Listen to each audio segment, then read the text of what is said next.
আসমানেরও মৃত্যু আছে, জমিনেরও মৃত্যু আছে, সূর্যটাও মরবে, চাঁদটাও মরবে। হ্যাঁ, সব কিছুর কি আছে? মৃত্যু আছে। এক একটার মৃত্যু এক এক, পুরো পৃথিবীর মৃত্যু আছে, পুরো পৃথিবীর মৃত্যু কিয়ামত। ইসরাফিল ফু দিবে, তো সেটাই কিয়ামত, সেটাই আলমের মৃত্যু। আমার কাছে একটা উর্দু কিতাব আছে, মরনে কে বাদ কিয়া হোগা, মৃত্যুর পরে কি হবে। আমাদের এই ভারতীয় উপমহাদেশের একজন বিখ্যাত আলেম ছিলেন হযরত মাওলানা আশিক এলাহি বুলন্দ শহরে রাহমাতুল্লাহ আলাইহি, উনি লিখছিলেন এই কিতাব। তো ওইখানে উনি একটা সুন্দর কথা লিখছেন, কোনো মানুষ পৃথকভাবে একা একা, একজন একজন, দুজন দুজন মারা গেলে এটারে বলে মৌত, লোকটার মৃত্যু হয়েছে, মৌত হয়েছে। কিন্তু গোটা কায়নাত, আল্লাহর সৃষ্টি সবকিছু একসাথে যখন মরে যাবে সেটাকে বলে কিয়ামত। ওইটা মৃত্যুরই আর একটা নাম, মরণেরই একটা কি, মৃত্যুরই একটা নাম।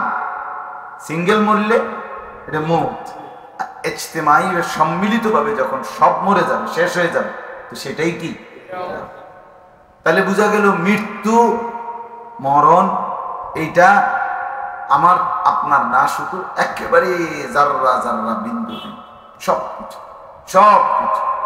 রাসূলুল্লাহ সাল্লাল্লাহু আলাইহি সাল্লাম বলছেন ইসরাফিলের ফু দিবে আর এই কায়নাতের সমস্ত কিছুই মাটির নিচে চলে যাবে, কিছুই থাকবে না, একটা সুতাও না, কিচ্ছু মাটির উপরে থাকবে, একমাত্র মাটি তার নিচে সব কিছু নিয়ে নিবে।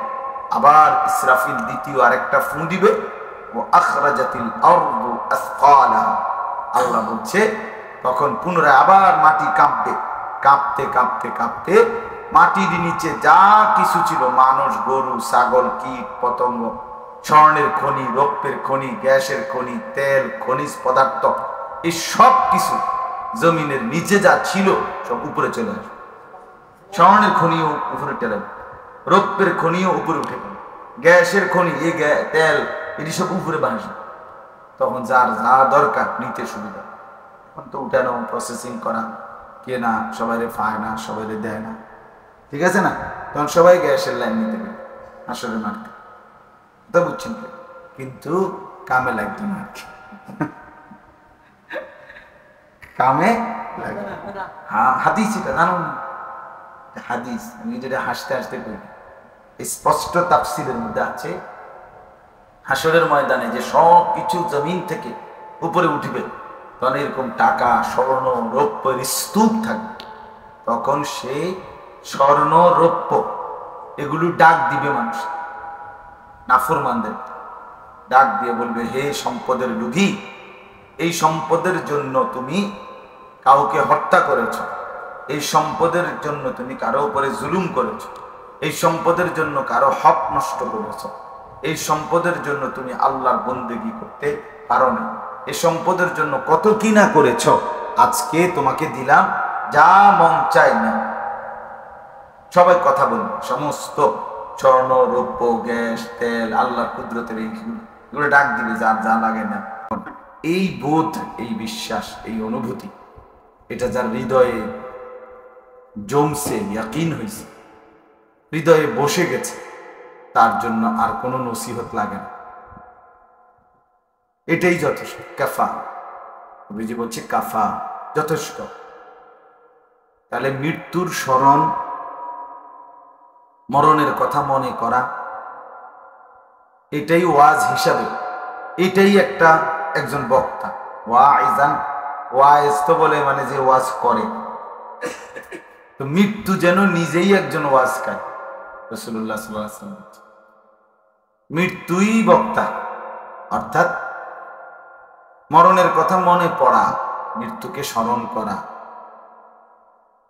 মরণের বাস্তবতাটাকে নিজের হৃদয়ে লালন করা, এটাই যথেষ্ট, এটাই যথেষ্ট। রাসূলুল্লাহ সাল্লাল্লাহু আলাইহি ওয়াসাল্লাম আরেক হাদিসে বিখ্যাত বলছেন, আকসিরু যিকরা হাদিমিল লাযাত ইয়ানি আল মাউত। নবী সাল্লাল্লাহু আলাইহি ওয়াসাল্লাম বলেন, আমার উম্মত সকল কিছুর স্বাদ নষ্ট করে দিবে, সমস্ত কিছুর স্বাদ, তৃপ্তি নষ্ট করে দিবে, তৃপ্ত স্তব্ধ করে দিবে যে বিষয়টি, তাকে বারবার স্মরণ কর। আকসিরু, বেশি বেশি স্মরণ করো। কোন জিনিস? যেই জিনিস মৃত্যু, যেই জিনিস সব কিছুর স্বাদ নষ্ট করে দেয়। তো নবীজি আবার নিজেই উদাহরণ দিয়ে বলছে, ব্যাখ্যা করে, ইয়ানি আল মাউত, অর্থ হচ্ছে মৃত্যু। মৃত্যুই সেই বিষয়, জিনিস যা কোনো মানুষের যখন হয় তখন আর সে কোনো কিছুর উপলব্ধি, স্বাদ আস্বাদন করা, উপভোগ করা আর সুযোগ। মৃত ব্যক্তি, লাশ, তার কাছে মিষ্টিটাই কি আর চুকাটাই কি, তার কাছে ঝালটাই কি, কোনোটারই কোনো স্বাদ উপলব্ধি বোধ তার আর নাই। এই জন্য আল্লাহ নবী সাল্লাল্লাহু আলাইহি সাল্লাম বলেন, মৃত্যুকে বেশি বেশি স্মরণ করো। কিন্তু এটারে বুঝানোর জন্য আমাদের হৃদয়ে যেন উপলব্ধি হয়, এই জন্য এইভাবে বলছে যে সব কিছুর স্বাদ নষ্টকারী বস্তু অর্থাৎ মৃত্যু, তাকে বেশি বেশি স্মরণ করো, বেশি বেশি স্মরণ। তাইলে মৃত্যুর স্মরণ, এটা রাসূলুল্লাহ সাল্লাল্লাহু আলাইহি ওয়াসাল্লামের আদেশ, আল্লাহ নবী সাল্লাল্লাহু আলাইহি সাল্লামের হুকুম। মৃত্যুকে কি করা? স্মরণ করা।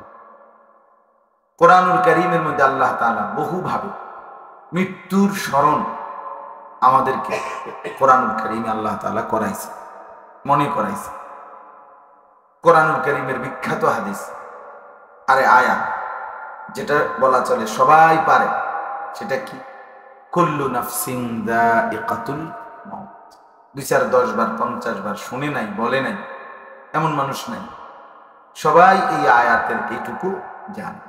আল্লাহ তাআলা বলছে যত কিছুর মধ্যে প্রাণ আছে, রূহ আছে, সব কিছুকেই মৃত্যুবরণ করতে, যায়িকাতুল মাউত, মৃত্যুর স্বাদ গ্রহণ করতে। তাইলে সব কিছুকেই, কুল্লু নাফসি, সমস্ত মানুষ না, যত কিছুর মধ্যেই প্রাণ আছে, প্রাণ অস্তিত্ব আছে, সব কিছুকেই মৃত্যুর স্বাদ গ্রহণ, সব কিছুকেই শেষ হইতে হবে, মরতে হবে। এখন প্রাণ আছে কোন কোন জিনিসে আর নাই কোন কোন জিনিস, এটা বিজ্ঞানের ভাষায় এটার ভাগ বাটোয়ারা আছে। এগুলো মানুষের গবেষণায়, জড় পদার্থ, জীব পদার্থ, জীব, জড় এবং জীব, এগুলো আমরা ছোটবেলায় স্কুলে প্রাইমারিতে পড়ছি। কোনোটার প্রাণ আছে, কোনোটার কি নেই, প্রাণ। বিজ্ঞানের ভাষায় কোনো কোনো জিনিসের কি নেই, প্রাণ নেই, জড় পদার্থ বলে। যেমন এই কাঠ, এই যে কাগজ, এটা, এই যে প্লাস্টিক, এটা, এগুলো জড় পদার্থ, এগুলোর মধ্যে কোনো কি নেই, প্রাণ। কিন্তু কোরআনের ভাষায় আল্লাহর এই সৃষ্টি একের সব কিছু, আমাদের চোখে যেটা লড়ে না, সরে না, কাঠ, প্লাস্টিক, যা বলেন, এক কথায় কিছু, সমস্ত কিছুরই প্রাণের অস্তিত্ব আছে, প্রাণ আছে, অস্তিত্ব আছে, রূহের অস্তিত্ব। আর এই জন্য আল্লাহ তাআলা বলছে সব কিছুকেই মরতে হবে, তার মানে শেষ হইতে হবে। অর্থাৎ এই কায়নাতে মাটির উপরে অবস্থিত বিদ্যমান একটি জাররা, একটা কাগজ, একটা আলপিন, একটা কাঠের টুকরা, একটা লোহার টুকরা, কোনো কিছুই মাটির উপরে থাকে, সব কিছুকেই শেষ হয়ে কবরে ঢুকে যেত, ইসরাফিলের ফু দিবে। কোরআনুল কারীমের মধ্যে আছে ওয়া ইম মিন শাইইন ইল্লা ইউসাব্বিহু বিহামদি। এই যে এটার দ্বারা বোঝা যায় আল্লাহ তাআলা বলছেন ওয়া ইম মিন শাইইন, এমন কোনো জিনিস নাই যা কিছু আল্লাহ তাআলার তাসবিহ পড়ে না, এমন কিছু। তাহলে ওয়া ইম মিন শাইইন ইল্লা ইউসাব্বিহু বিহামদি, এমন কোনো জিনিস নেই যা আল্লাহ তাআলার প্রশংসার তাসবিহ পড়ে না। তাহলে সমস্ত জিনিস কার তাসবিহ পড়ে? আল্লাহ। তাহলে এখন আপনি বলেন এই কাগজটা, এটা একটা জিনিস কিনা? এটা জিনিস না, এটা একটা কিছু না। তাহলে এইটা, এই যে সোফার কাঠ, এটা একটা কিছু না। তাহলে আল্লাহ তো বলছে যাই কিছু তাই তাসবিহ পড়ে। তাহলে বোঝা গেল যাই কিছু তারই প্রাণ অস্তিত্ব আছে, আর হে তাসবিহ পড়ে। আল্লাহ তাআলাই বলছে ওয়ালাকিন লা তাফকাহুনা তাসবিহাহুম, কিন্তু তোমরা আমার কোন সৃষ্টি কিভাবে তাসবিহ পড়ে এটা তোমরা বুঝো না, আমি বুঝি।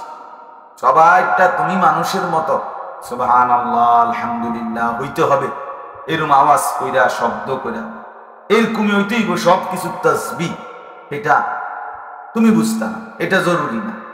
গাছে কিভাবে তাসবিহ পড়ে, মাছে কেমনে পড়ে, আকাশ কেমনে পড়ে, জমিন কেমনে পড়ে, ঘাস কেমনে পড়ে, আমাদের কাছে যেগুলো এই নড়ে চড়ে না, স্থানান্তর হয় না, এই কাঠ প্লাস্টিক বা এই সমস্ত জিনিস, এগুলো বা তাসবিহ কিভাবে পড়ে, আল্লাহ বলেন এগুলো তোমরা বুঝবা না, আমারটা আমি পুরা বুঝি। তাহলে কুল্লু নাফসিন যায়িকাতুল মাউত, সবকিছুকেই মৃত্যুর স্বাদ গ্রহণ করতে হবে। তার মানে এই 7 আসমান থেকে শুরু করে 7 তবক জমিন পর্যন্ত সবকিছুকেই মরতে হবে। আসমানেরও মৃত্যু আছে, জমিনেরও মৃত্যু আছে, সূর্যটাও মরবে, চাঁদটাও মরবে। হ্যাঁ, সব কিছু কি আছে, মৃত্যু আছে। এক একটার মৃত্যু এক এক, পুরো পৃথিবীর মৃত্যু আছে, পুরা পৃথিবীর মৃত্যু কিয়ামত। ইসরাফিল ফু দিবে, তো সেটাই কিয়ামত, সেটাই আলমের মৃত্যু। আমার কাছে একটা উর্দু কিতাব আছে, মরনে কে বাদ কিয়া হোগা, মৃত্যুর পরে কি হবে। আমাদের এই ভারতীয় উপমহাদেশের একজন বিখ্যাত আলেম ছিলেন হযরত মাওলানা আশিকে ইলাহি বুলন্দ শহরে রাহমাতুল্লাহ আলাইহি, উনি লিখছিলেন এই কিতাব। তো ওইখানে উনি একটা সুন্দর কথা লিখছেন, কোনো মানুষ পৃথকভাবে একা একা, একজন একজন, দুজন দুজন মারা গেলে এটারে বলে মৌত, লোকটার মৃত্যু হয়েছে, মৌত হয়েছে। কিন্তু গোটা কায়নাত আল্লাহর সৃষ্টি সবকিছু একসাথে যখন মরে যাবে সেটাকে বলে কিয়ামত। ওইটা মৃত্যুরই আর একটা নাম, মরণেরই একটা কি, মৃত্যুরই একটা নাম। সিঙ্গেল মরলে এটা মৌত, ইজতিমাই সম্মিলিত ভাবে যখন সব মরে যাবে, শেষ হয়ে যাবে, তো সেটাই কি। তাহলে বোঝা গেল মৃত্যু মরণ এইটা আমার আপনার না, শুধু একেবারে জাররা জাররা বিন্দু, সবকিছু সবকিছু। রাসূলুল্লাহ সাল্লাল্লাহু আলাইহি সাল্লাম বলেছেন ইসরাফিলের ফু দিবে আর এই কায়নাতের সমস্ত কিছুই মাটির নিচে চলে যাবে, কিছুই থাকবে না, একটা সুতাও না, কিচ্ছু মাটির উপরে থাকবে, একমাত্র মাটি তার নিচে সব কিছু নিয়ে নিবে। আবার ইসরাফিল দ্বিতীয় আরেকটা ফু দিবে, ও আখরাজাতিল আরদু আসকালাহা, আল্লাহ বলছে তখন পুনরায় আবার মাটি কাঁপবে, কাঁপতে কাঁপতে কাঁপতে মাটির নিচে যা কিছু ছিল, মানুষ, গরু, ছাগল, কীট পতঙ্গ, স্বর্ণের খনি, রৌপ্যের খনি, গ্যাসের খনি, তেল, খনিজ পদার্থ, এই সব কিছু জমিনের নিচে যা ছিল সব উপরে চলে আসবে। স্বর্ণের খনিও উপরে টেলে, রৌপ্যের খনিও উপরে উঠে, গ্যাসের খনি, এই তেল, এটি সব উপরে বাসবে।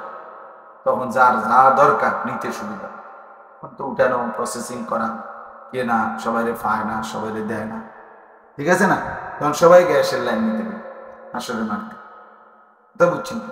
কিন্তু কামে লাগবে না, কামে লাগবে। হ্যাঁ, হাদিস এটা জানুন, হাদিস আমি যেটা হাসতে হাসতে করি, স্পষ্ট তাফসীরের মধ্যে আছে, হাসরের ময়দানে যে সব কিছু জমিন থেকে উপরে উঠবে, তখন এরকম টাকা, স্বর্ণ, রৌপ্যের স্তূপ থাকবে, তখন সেই স্বর্ণ, রৌপ্য এগুলো ডাক দিবে মানুষ, নাফরমানদের ডাক দিয়ে বলবে, হে সম্পদের লোভী, এই সম্পদের জন্য তুমি কাউকে হত্যা করেছ, এই সম্পদের জন্য তুমি কারো উপরে জুলুম করেছ, এই সম্পদের জন্য কারো হক নষ্ট করেছ, এই সম্পদের জন্য তুমি আল্লাহর বন্দেগী করতে পারো না, এই সম্পদের জন্য কত কি না করেছ, আজকে তোমাকে দিলাম, যা মন চাই না। সবাই কথা বলবে, সমস্ত স্বর্ণ, রৌপ্য, গ্যাস, তেল, আল্লাহর কুদরতের এইগুলো ডাক দিবে, যার যা লাগে না। তখন হাদিসে আছে, লোকেরা তখন বলবে, মানুষ অবাক হইয়া, ওয়াকালাল ইনসানু মা লাহা, মানুষগুলো বলবে, হায় হায়, এটা কি ঘটনা, কি হলো, সব দিক কথা কয় ছেড়ে। আল্লাহ তাআলা তখন বলেন যে, ঘটনার দেখছোটা কি, ঘটনা দেখছোটা কি, এখন না দেখবা, ইয়াউমা ইদিন তুহাদ্দিসু আখবারা, এখন দেখবা তোমার সামনে, তোমার পায়ের নিচের জমিন, তোমার পুরা জিন্দেগির খবর সব বলবে, তুমি শুধু শুনবে। তোমার শনিবার, রবিবার, সোমবার, মঙ্গলবার সব বলে দিবে। তুমি রাতে কি করেছো, দিনে কি করেছো, একাকী কি করেছো, প্রকাশ্যে কি করেছো, ভালো করেছো কার, মন্দ করেছো কি, সব। ইয়াউমাইদিন তুহাদ্দিসু আখবারা, জমিন কথা বলবে। তো মানুষ আবার অবাক হয়ে বলবে, জমিন তোমরা কথা বলছো? তো জমিন বলবে, বিআন্না রাব্বাকা আওহানা, আরে তোমার রব যে আল্লাহ, তিনি আমাদেরকে ওয়াহি করেছেন, আদেশ করেছেন কথা বলার জন্যে। আর আল্লাহ বললে সবকিছুরই জবান খোলে। আল্লাহ বললে সবকিছুরই কি খোলে? কোরআনে আছে যে হাত্তা ইদা মা জাউহা শাহিদা আলাইহিম সামউহুম ওয়া আবসারুহুম ওয়া জুলুদুহুম। আল্লাহ তাআলা বলেন, কিয়ামতের ময়দানে সবাইকে যখন একত্রিত করা হবে, প্রত্যেকটা মানুষের কান, তার চোখ, ওয়া জুলুদুহুম, তার শরীরের চামড়া, সবটা আল্লাহ তাআলার কাছে কথা বলবে, সাক্ষী দেবে। এই ছেলে দেখো, নজরুল এই ছেলে মোবাইল নিয়ে ব্যস্ত। এই যে এই ভাইয়ের পিছনে যে হুজুর মার্কা ফোলাটা, হেঁটে শুধু খসর খসর করে। তো বেটা উঠো আনতে গেবে, ফালতু ছেলে, যাও বেটা।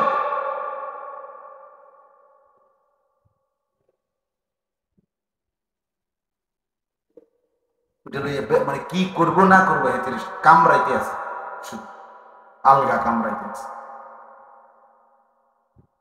আপনি দেখছেন এটা লইয়ে যে ব্যস্ত, মাস্টার সাহেব দেখেন আপনি, একটা টেনশনে আছেন এটা লইয়ে।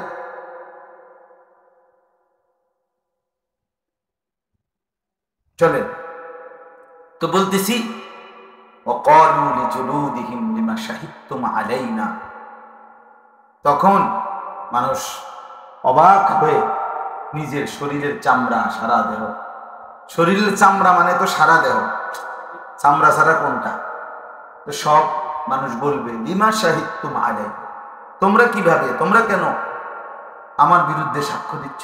হায় হায়, পাউডার ঠিক আর লাগাই, আহারি তেল রে, সাবান রে, আহারে ফেয়ার আনলাম, কই লাগাই, হ্যাঁ।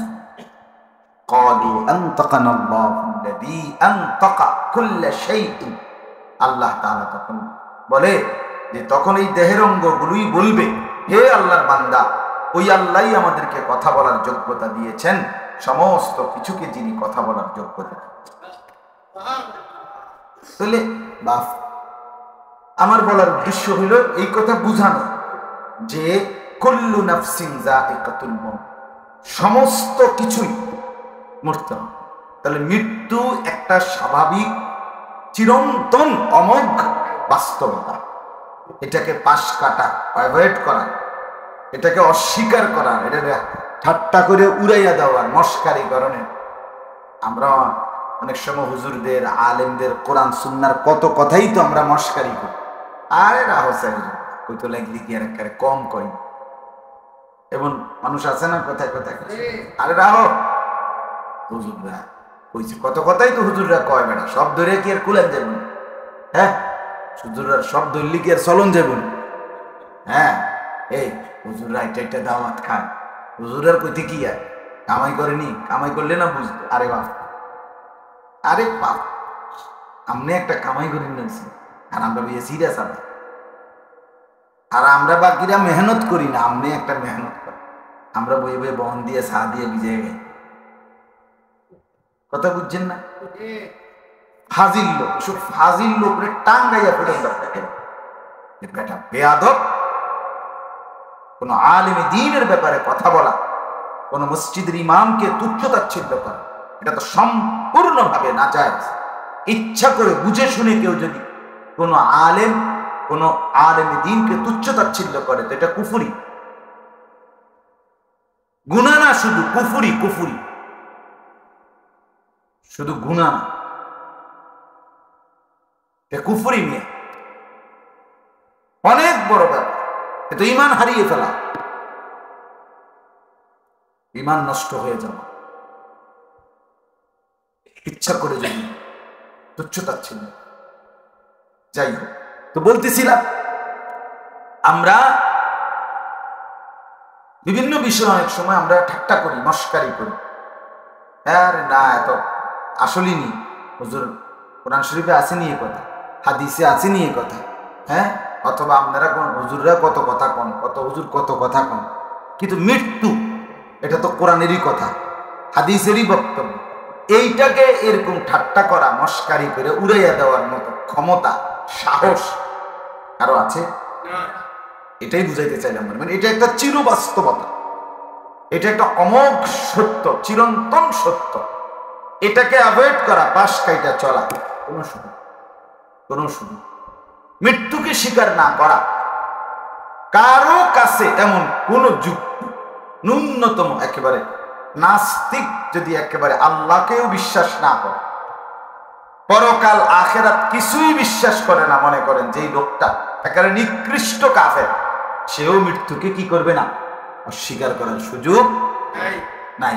এটা এতটা বাস্তব, এতটা চিরন্তন। আল্লাহ তাআলা সেটাই বলছে, কুল্লু নাফসিন যায়িকাতুল মাউত, প্রত্যেককেই মৃত্যুর স্বাদ গ্রহণ করতে হবে, মৃত্যুর স্বাদ গ্রহণ করতে। এই জন্য আমার কথা হলো এই কথা বুঝানো যে মৃত্যু একটি চিরবাস্তবতা, চিরন্তন সত্য। মৃত্যু একেবারে অস্বীকার করার, অবজ্ঞা করার কোনো সুযোগ কারো কাছেই নাই। তাহলে যেটা আমার নিশ্চিত গ্রহণ করতে হবে, যেটা আমাকে যেতেই হবে মৃত্যুর কাছে, আমাকে মরতেই হবে, আমাকে মৃত্যুর স্বাদ গ্রহণ করতেই হবে, আমাকে এই পৃথিবী ছাড়তেই হবে, আমার চোখ বন্ধ হবেই হবে, আমার হাত নড়াচড়া স্তব্ধ হবেই হবে, আমার এই দেহ ঠান্ডা হবেই হবে, একদিন একদম স্থিমিত। আমি মনে করেন একদিনে কি পরিমাণ দৌড়াদৌড়ি করি, নিজে ভাবি, সারাক্ষণ দৌড়াদৌড়ি, সারাক্ষণ দৌড়াদৌড়ি, একসাথে 60 জনের সাথেও কথা বলি। মাদ্রাসা মানুষ আসে, একসাথে ভাই বলেন আপনি কি করছেন, ওই একসাথে 60 জনেরটা উত্তর দিন, মানে কই শুনে লাই আগে, এবারে আমাদের এটা হচ্ছে যে হ্যাঁ খালাস করেন, মানে ধুমধাম হুলস্থুল। হুজুররা একদিকে কথা কয়, মানুষ মাহফিলের জন্য, এবার আর একদিকে কথা কয়, এদের এই পরিবারের সমস্যা, এদের টাকা পয়সার সমস্যা, বিভিন্ন কথা শুনতে হয়। কিন্তু এই যে ব্যস্ততা, এই যে অস্থিরতা, এই যে দৌড় ঝাঁপ, হাত নড়ে, পাও নড়ে, জবান নড়ে, ঠ্যাং নড়ে, মাথা নড়ে, একদিন সব স্তব্ধ, একদিন আর হাত নড়বে না, পাও নড়বে না, চোখ আর খুলবে না, কান আর শুনবে না, পৃথিবী থেকেই যাবে। এই ব্যস্ততার পৃথিবী, এই হুলস্থুল পৃথিবী থেকেই যাবে। আমি একদিন চলে যাব, একদিন আমি ঠান্ডা হয়ে যাব, একদিন স্তব্ধ। এই কথাটা হৃদয়ে আনা, এই কথা মাঝে মাঝে উপলব্ধি করা অনেক বড়, অনেক বড় নিয়ামত। এই জন্য নবী বলছে আকসিরু যিকরা হাদিমিল বাসা, মরণকে স্মরণ বেশি বেশি। আকসিরু অর্থ হলো বেশি বেশি, বেশি বেশি স্মরণ। যত বুজুর্গ আছে, পীর মাশায়েখ আউলিয়া, একেবারে এই 1450 বছর থেকে নিয়ে নবী সাল্লাল্লাহু আলাইহি সাল্লামের জামানা থেকে নিয়ে যত নেককার মানুষ, যত আউলিয়া, যত আল্লাহর প্রিয় বান্দা, নৈকট্যশীল বান্দা ছিলেন, প্রত্যেকেই মৃত্যুর মুরাকাবা করতেন। মৃত্যুর কি করতেন? এটা একটা তাসাউফের, মানে আধ্যাত্মিকতার, আধ্যাত্মিক লাইনের যারা মেহনত করে, হ্যাঁ, একটা একেবারে আধ্যাত্মিকতার বাধ্যতামূলক একটা অংশ মৃত্যুর স্মরণ, মৃত্যুর মুরাকাবা, মৃত্যুর মুরাকাবা। এটা একেবারে বাধ্যতামূলক, মরণের মুরাকাবা। রাসূলুল্লাহ সাল্লাল্লাহু আলাইহি ওয়াসাল্লাম তিনি আপনার মাঝে মাঝে কিতাবের মধ্যে আছে, মাঝে মাঝে রাত্রিবেলা তাহাজ্জুদে, রাত গভীরে এইভাবে আখিরাত, কবর, পরকালের মুরাকাবা করতেন, ভাবতেন, ধ্যান। আমরা কিতাবে পড়ছি, বুজুর্গদের জবানেও শুনছি যে নবীজি সাল্লাল্লাহু আলাইহি সাল্লাম তখন এতটা ঊর্ধ্বে চলে যেতেন, ঊর্ধ্ব জগতে, মরণ, আখিরাত, পরকালের স্মরণ, মুরাকাবা। মুরাকাবা মানে নিবিড় স্মরণ আর কি, চুপ থেকে খেয়াল করে মনোযোগ দিয়ে স্মরণ করা। করতে করতে একটা সময় এমন হয়তো নবীজি সাল্লাল্লাহু আলাইহি সাল্লাম সাথে পাশে আর কাউকে টোটালি চিনতেন না, নিজেকেও ভুলে যেতেন। কিতাবে আছে যে হযরত আয়েশা রাদিয়াল্লাহু তাআলা আনহা, হ্যাঁ, এই অবস্থায় ডাকতে আসছে ফজরের নামাজে যাওয়ার জন্য। নবী সাল্লাল্লাহু আলাইহি সাল্লাম মৃত্যুর স্মরণ, আখিরাতের স্মরণ, আল্লাহ তাআলার মহব্বতের স্মরণ, মুরাকাবার মধ্যে ছিলেন। তো এর মধ্যে হঠাৎ আয়েশা রাদিয়াল্লাহু তাআলা আনহা ডাকতে আসছেন, ইয়া রাসূলুল্লাহ, নামাজের জামাতের সময় হয়ে গেছে। তো নবী সাল্লাল্লাহু আলাইহি সাল্লাম জিজ্ঞেস করতেন, মান আনতি, তুমি কি? তো তিনি বলতেন, না না আয়েশা, আমি আয়েশা। মান আয়েশা, নবী বলতেন আয়েশা কি? আরে কয় কি আয়েশা কি মানে? মানে আয়েশা রাদিয়াল্লাহু তাআলা আনহা নিজেও কি হয়ে যেতেন, অবাক হয়ে যেতেন, হায় হায় কয় কি, আয়েশা কি? আমি এতটা প্রিয় স্ত্রী, কইতেছে কয় আয়েশা। তো হযরত আয়েশা রাদিয়াল্লাহু তাআলা আনহা বলতেন, বিনতে সিদ্দিক, বিনতে আবু বকর, আবু বকরের কন্যা আয়েশা। তো নবী সাল্লাল্লাহু আলাইহি সাল্লাম বলতেন, মান আবু বকর, মানে রসিকতা না, বাস্তবিক বলতেন, মনে হয় যেন আবু বকরটা কে? তো হযরত আয়েশা রাদিয়াল্লাহু আনহা বুঝতেন, হায় নবীজি এখন কি নাই, নিজের মধ্যে নাই। তো জি বলতেন, সাহিবু রাসূলিল্লাহ, সাহিবু মুহাম্মদ সাল্লাল্লাহু আলাইহি ওয়াসাল্লাম, বলতেন আবু বকর চিনলেন না? মুহাম্মদের সঙ্গী, রাসূলুল্লাহর কি সঙ্গী। তখন নবীজি বলতেন, মান মুহাম্মদ, আরে মুহাম্মদটা কি? এইটা হলো নিজেকেই কি করতেন বলেন। আবার আয়েশা রাদিয়াল্লাহু তাআলা আনহা সাথে কথা বললে কিছুক্ষণ, হ্যাঁ, তো এরপর আবার স্বাভাবিক স্থিরতা আসত, ফিরে আসত।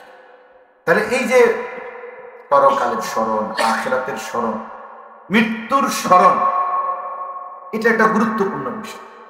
আমরা বসলাম, আমরাই ভাবি এটা বিষয়টা, মাঝে মাঝে এটা ভাবা উচিত, মাঝে মাঝে এটা ভাবা উচিত।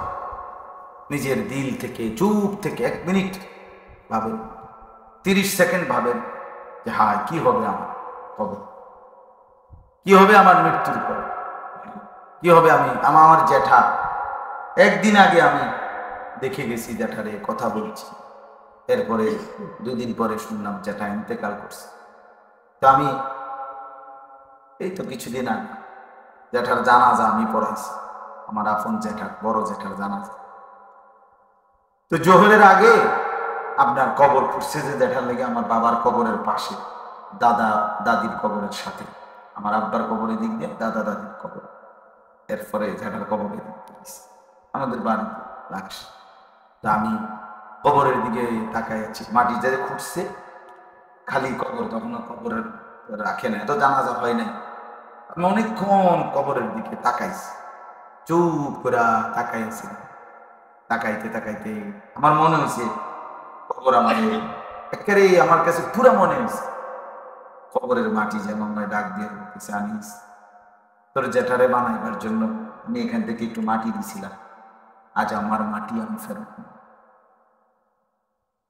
মিনহা খালাকনাকুম ওয়া ফিহা নুঈদ, আল্লাহ তো এটাই এখান থেকেই বানাইছে, এখানেই আবার কি ফেরত আনলাম। মিনহা নুখরিজুকুম তারাতান উখরা, আবার এখান থেকেই পুনরায় কিয়ামতের দিন কি করব, বের করব। মানে এটা আমার কাছে মনে হয়েছে মাটি যেন হইতেছে। আমার মনে হয়েছে এরপরে যে মাটি যেন বলছে, আল্লাহ যেন বলছে, মাটিকে তুই আমার একটু মাটি দে, আমি আনিসকে বানাবো, আমার বান্দাকে বানাবো। তো মাটি যেন বলে দিছে যে আল্লাহ আমার থেকে একটু মাটি নেন, বাকি আমার মাটি আবার আমারে ফেরত দিয়ে। আল্লাহ বলছে ঠিক আছে, মাটি তোকে দিয়ে। প্রতিনিয়ত আমরা মাটির সাথেই ফিরে যাচ্ছি, মাটির কাছেই চলে যাচ্ছে আমাদের এই মানুষগুলো। এই জন্য মৃত্যুর স্মরণ, মৃত্যুকে স্মরণ করা, মৃত্যুকে উপলব্ধি করা, মৃত্যুকে অপছন্দ না করা, মৃত্যুকে গ্রহণ করার মতো প্রস্তুতি থাকা, এটা মুমিনের সিফাত, এটা মুমিনের সিফাত, এটা মুমিনের বৈশিষ্ট্য। কিতাবের মধ্যে আছে, আমার ওই কিতাবটা গাড়িতেই আছে, গাড়িটা এনে ধরে নি মরে নেকে বা হাত খেয়া হোক, কিতাবটা গাড়িতেই থাকে, উর্দুটা আমি মাঝে মধ্যে যখনই মন চাই পড়ি। ওইখানে লেখা আছে আল্লাহর বহু প্রিয় বান্দাদের জীবনী আছে, এখানে ছোট ছোট করে বাণী আছে উর্দুতে। আল্লাহর বহু নেক বান্দারা লোকদেরকে বলতেন, মাঝে মাঝে মৃত্যুর স্মরণে আসলে মাঝে মাঝে বলতেন। উনি লিখছে, এক বুজুর্গ দেখতেছে এক লোক বাজারে যাইতেছে, এর জিজ্ঞাসা কই যাও? বাজারে যায়, আমার কিছু খরচ আছে কিনবো। তো ওই আল্লাহওয়ালা বলছে, আচ্ছা বাজারে তো অনেক কিছু পাওয়া যায়, আমার জন্য একটু মনে করে একটু খুঁজো মৃত্যু পাওয়া যায় কিনা, মরণটা আমি চাচ্ছি আমার মাওলার কাছে, যদি খুঁজে পাও আমার জন্য আনবে। এক বুজুর্গের জীবনী লিখছে, ওখানে কথা লিখছে যে ওই বুজুর্গ বলতেছে যে শোনো, যদি কেউ একটা পুরস্কার ঘোষণা করে যে এখান থেকে 1 কিলোমিটার দৌড়াইয়া যে ফার্স্ট হইতে পারবে, ফার্স্ট হইয়া যদি ওইখানে দূরত্বের যেখানে সীমা রেখা দিছে ওইখানে যে দৌড়াইয়া গিয়া প্রথম 1 নম্বর হবে, তার মৃত্যু হবে। ওখানেই কি হবে, মৃত্যুটা সে তখন পাবে। আগে শর্ত হইল 1 কিলো গিয়া ফার্স্ট হইতে হবে এই রাস্তাটা দৌড়াইয়া। তো ওই বুজুর্গ বলেন, আল্লাহর কসম আমি বিশ্বাস করি, আশা করি আমারে কেউ এই প্রতিযোগিতা 2 নম্বরে ফেলতে পারবে, আমি 1 নম্বর চেষ্টা, অর্থাৎ আমি সেই মৃত্যুকে গ্রহণ করার চেষ্টা করব। কেন? প্রিয় বান্দা যারা হয়, আল্লাহর নেক বান্দা যারা হয়, তাদের কাছে মৃত্যু প্রিয়, সে অপেক্ষায় থাকে। এমনিতে মৃত্যু চাওয়া নিষেধ, মানে এমনি মৃত্যু কামনা করা যে আল্লাহ আমারে মরণ দেয়, এটা নিষেধ। কিন্তু যখনই মরণ আসবে আমি এটার জন্য প্রস্তুত, এই মানসিকতা, মানে এটাকে গ্রহণ করার জন্য কোন রকমের অস্বস্তি না থাকা, এইটা মুমিনের সিফাত, এটা মুমিনের সিফাত, এটা মুমিনের বৈশিষ্ট্য। কথা বুঝছি? কিতাবের মধ্যে আছে, ইমাম কুরতুবী রাহমাতুল্লাহর কিতাব আল মাউতু জিসরুন জাসরুন, মৃত্যু হলো পোলের মতো। মৃত্যু কিসের মতো? পোলের মতো। নেককারের জন্য মৃত্যু, মুমিনের মৃত্যু কেমন? মুমিনের জন্য মৃত্যু হলো পোলের মতো। পোল কি ফুল? সাঁকো, বাঁশের সাঁকো মনে করে তো পোল, ব্রিজ। পোলের এই পারে একজন বন্ধু দাঁড়িয়ে আছে, আর পোলের ওই পারে আরেকজন বন্ধু। এই 2 বন্ধু পোলের 2 পারে। এই 2 বন্ধু একজন আরেকজনের সাথে মিলতে চাচ্ছে, একত্রিত হতে চাচ্ছে, মোয়ানাকা করবে, কোলাকুলি করবে, দেখা সাক্ষাৎ করবে। তাহলে শর্ত হইল, প্রতিবন্ধকতাটা কি? এই ব্রিজটা, পোলটা, এটা পার হয়েই যদি আসা পড়ে তাইলে বন্ধু বন্ধুর সাথে কি হবে? মোলাকাত। তো ওই কিতাবে লিখছে যে বুজুর্গদের কথা হইল, নেককারের মৃত্যু এই পোলের মতো। ওই পারে তার বন্ধু আল্লাহ, তিনি অপেক্ষা করছেন। এই পারের বন্ধু মোমেন, তিনি এই পারে দাঁড়িয়ে আছেন। তো ওই পার থেকে যেন আল্লাহ ইশারা করে, বন্ধু ইশারা করে আল্লাহ যেন বলতেছে, মৃত্যু গ্রহণ করে পোল পার হয়ে আসো আমার সাথে। ইয়া আইয়াতুহান নাফসুল মুতমাইন্নাহ ইরজিই ইলা রাব্বিক রাদিয়াতাম মারদিয়্যা ফাদখুলি ফি ইবাদি ওয়াদখুলি জান্নাতি। আল্লাহ বলে, যে আত্মা পুরাপুরি আমি আল্লাহকে রাজি করে পুরা দিল আমি আল্লাহর দিকে ফিরাইয়া দিছে, নফসটা যখন মুতমাইন্না হয়েছে, তখন আর অন্তরে গুনাহের জন্য আকাঙ্ক্ষা জাগে না, আর নেক আমল একটাও ছাড়তে চায় না। আল্লাহ তখন খুশি হয়ে বলেন, এমন আত্মার অধিকারী বান্দা মুমিন, তুমি জলদি আমার কাছে চলে আসো, আর থাকার দরকার নাই, আমার বুঝ হয়ে গেছে, আমার যা চাওয়ার বান্দা আমি তা পেয়ে গেছি। ইরজিই ইলা রাব্বিক, তুমি তোমার রবের দিকে ফিরে আসো, রাদিয়াতাম মারদিয়্যা, আর শোনো আমিও তোমার উপরে রাজি, তুমিও আমার উপরে রাজি। সুবহানাল্লাহ, দুজনেই রাজি, দুজনেই সন্তুষ্ট। তো বলছে আল মাউতু জাসরুন, মৃত্যু হলো পোলের মতো, ইউসিলুল হাবিব ইলাল হাবিব, যেই পোল, যেই ব্রিজ, মানে যেই মৃত্যু এক বন্ধুকে, হাবিব মানে কি? বন্ধু, বন্ধুকে বন্ধুর সাথে মিলায়, বন্ধুকে কার সাথে মিলাই দিবে? তাহলে মুমিনের জন্য মৃত্যু অপছন্দের বস্তু না। মুমিনের জন্য মৃত্যু থেকে বাঁচতেই হবে যে কোনো মূল্যে, যে কোনো মূল্য না, এটা জরুরি। বরং মৃত্যু চাইলাম না আমি ঠিক, কিন্তু প্রস্তুত আছি। যখনই আপনি নিবেন আমি আপনার জন্যই অপেক্ষা, আল্লাহর জন্যই অপেক্ষা।